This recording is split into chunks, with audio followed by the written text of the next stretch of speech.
अब हम लोग इसमें सीखेंगे परमाणु, परमाणु क्रमांक और परमाणु भार के। परमाणु, परमाणु क्रमांक, परमाणु भार में क्या अंतर है। परमाणु, देखिए परमाणु क्रमांक और परमाणु भार जानने से पहले आपको पता होना चाहिए परमाणु क्या होते हैं। पहले आपको पता होना चाहिए परमाणु क्या होते हैं। तो परमाणु की जो परिभाषा होती है वो होती है किसी तत्व, यानी कि किसी तत्व, किसी तत्व का वह सूक्ष्मतम कण, किसी तत्व का वह सूक्ष्मतम कण जिनसे मिलकर अणु बनते हैं, किसी तत्व का वह सूक्ष्मतम कण जिनसे मिलकर अणु बनते हैं तथा जो रासायनिक अक्रिया में बिना अपघटित हुए भाग ले लेते हैं, परमाणु कहलाते हैं। देखिए परमाणु क्या होता है। परमाणु जो होता है, देखिए परमाणु है, परमाणु के जो नाभिक होता है, परमाणु के नाभिक में क्या होता है, प्रोटॉन होता है।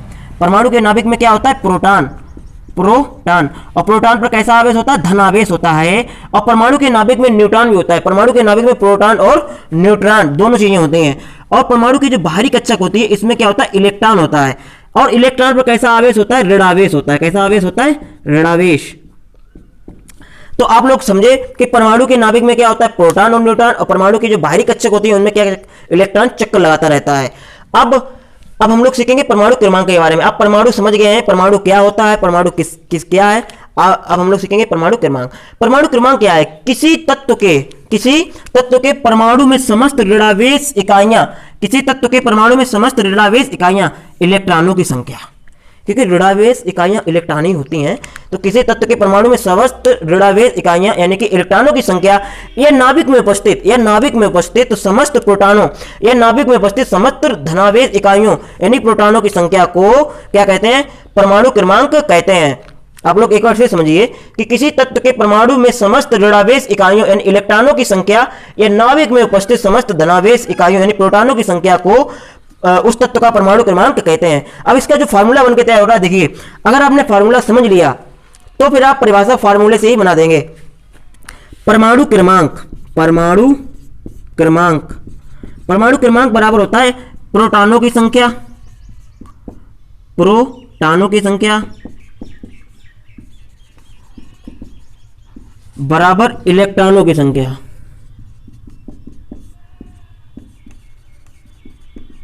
यानी कि परमाणु क्रमांक बराबर क्या होता है, प्रोटॉनों की संख्या बराबर इलेक्ट्रॉनों की संख्या।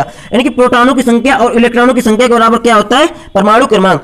अगर परमाणु क्रमांक हम लोग इसके जो फार्मूला इसके हिसाब से अगर हम लोग जो इसकी डिफाइन करना चाहें, परिभाषा डिफाइन करना चाहें, तो हम किस प्रकार से करेंगे कि किसी तत्व के परमाणु में उपस्थित, किसी तत्व के परमाणु में उपस्थित इलेक्ट्रॉनों की संख्या तथा नाभिक में उपस्थित प्रोटॉनों की संख्या को क्या कहते हैं, उस तत्व का परमाणु क्रमांक कहते हैं। ये आपको ध्यान रखना चाहिए। अब हम लोग समझेंगे एग्जांपल जैसे कि 6 कार्बन का परमाणु क्रमांक 6 होता है, परमाणु भार कितना होता है, 12 होता है। तो कार्बन 6, इसमें इलेक्ट्रॉन, कार्बन 6 में इलेक्ट्रॉन कितने हैं, 6। कार्बन 6 में इलेक्ट्रॉन 6 है, प्रोटॉन 6 है, इसीलिए कार्बन का परमाणु क्रमांक कितना है, 6 है। यानी कि कार्बन 6 में इलेक्ट्रॉन कितने हैं, 6 है। इलेक्ट्रॉनों की संख्या कितनी है, 6 है। और प्रोटॉनों की संख्या कितनी है, वो भी आपकी कितनी है, 6 है। इसीलिए इसका परमाणु क्रमांक भी 6 होगा। इसीलिए इसका परमाणु क्रमांक भी कितना होगा, 6 होगा। आप लोग समझ गए। यानी परमाणु क्रमांक किसके बराबर होता है, इलेक्ट्रॉनों की संख्या और प्रोटॉनों की संख्या। और इलेक्ट्रॉन और प्रोटॉन की संख्या किसके बराबर होता है, परमाणु क्रमांक के बराबर होता है। आप लोग परमाणु क्रमांक को समझ गए। अब इसका सिंबल समझते हैं कि परमाणु क्रमांक को हम लोग पहचानेंगे कौन, कि परमाणु क्रमांक कौन सा है, परमाणु भार कौन सा है। तो इसका जो स्ट्रक्चर हम आपको यहाँ पर एक फार्मूला बना लिख दे रहे हैं। यहाँ पर देखिए, ये आपका दिया जाएगा परमाणु,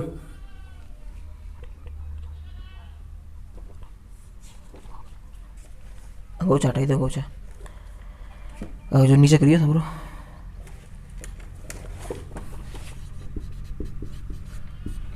परमाणु का संकेत,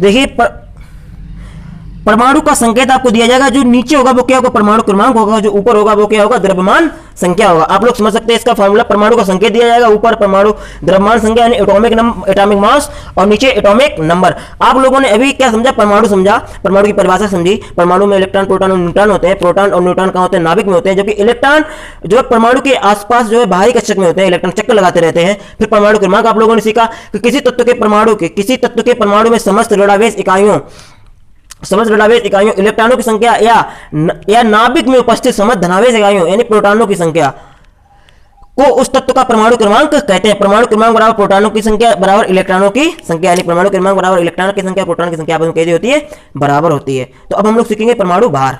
परमाणु भार यानी कि एटॉमिक मास किसे कहते हैं। एटॉमिक मास किसी तत्व के परमाणु के नाभिक में उपस्थित, किसी तत्व के परमाणु के नाभिक में उपस्थित, आप लोग समझ गए होंगे नाभिक में क्या होता है। नाभिक में होता है प्रोटॉन। किसी तत्व के परमाणु के नाभिक में उपस्थित समस्त प्रोटॉनों की संख्या को किसी तत्व के परमाणु के नाभिक में उपस्थित समस्त प्रोटॉनों की संख्या तथा नाभिक में क्या होता है, न्यूट्रॉन होता है। प्रोटॉनों की संख्या तथा न्यूट्रॉनों की संख्या का योग को उस तत्व का परमाणु भार कहते हैं। उस तत्व का परमाणु भार कहते हैं। यानी कि किसी तत्व के परमाणु के नाभिक में उपस्थित, किसी तत्व के परमाणु के नाभिक में उपस्थित समस्त, नाभिक में क्या होता है, प्रोटॉन होता है। क्या होता है, देखिए प्रोटॉन होता है, नाभिक में प्रोटॉन होता है और क्या होता है, न्यूट्रॉन होता है। प्रोटॉन होता है और क्या होता है, न्यूट्रॉन। तो कह रहा है कि परमाणु भार क्या होता है, किसी तत्व के परमाणु के नाभिक में उपस्थित समस्त प्रोटॉनों की संख्या तथा समस्त न्यूट्रॉनों की संख्याओं का योग को, यानी प्रोटॉनों की संख्याओं प्लस न्यूट्रॉनों की संख्याएं के योग को क्या कहते हैं, परमाणु भार कहते हैं, यानी कि एटॉमिक मास कहते हैं। एटॉमिक मास आप लोग एक बार फिर समझिए, यानी कि किसी तत्व के परमाणु में प्रोटॉनों की संख्या तथा न्यूट्रॉनों की संख्या के योग को क्या कहते हैं, परमाणु भार कहते हैं, एटॉमिक मास कहते हैं। आप लोग इस फार्मूला से समझ सकते हैं कि किसी तत्व के परमाणु के नाभिक में उपस्थित प्रोटॉनों की संख्या तथा न्यूट्रॉनों की संख्याओं के योग को क्या कहते हैं, एटॉमिक मास यानी कि परमाणु भार कहते हैं।